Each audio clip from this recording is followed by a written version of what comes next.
ఎక్కడి తునా నర్సీపట్నం అమ్మా? తునేనా?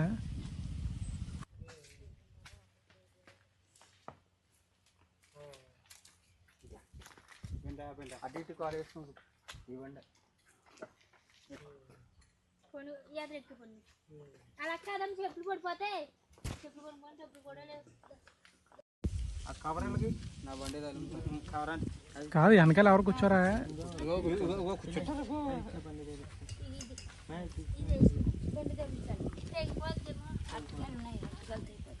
తెగిపోద్ది, ఎక్కువైతే లోడ్ ఎక్కువైతుంది, మళ్ళీ మధ్యలో ఇబ్బంది పడిపోతారా? తెగిపోతే కాయదు అయ్యి. ఎదరెట్టుకుంటే పిల్లలు ఎక్కించుకుంటారు. అలాగా ఆ బండి తీసుకెళ్తాం.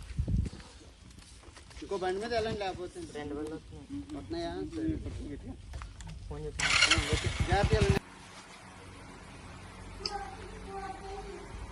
ఇక్కడ లోకల్లో ఎవరైనా ఉన్నారా డాక్టర్లు? అంటే ఇంటికి వచ్చి చూస్తారా? ఇంటికి వచ్చి చూసినా పోనీ సెలైన్ పెట్టించి, ఏంటంటే బాగా వీక్ గా ఉంది.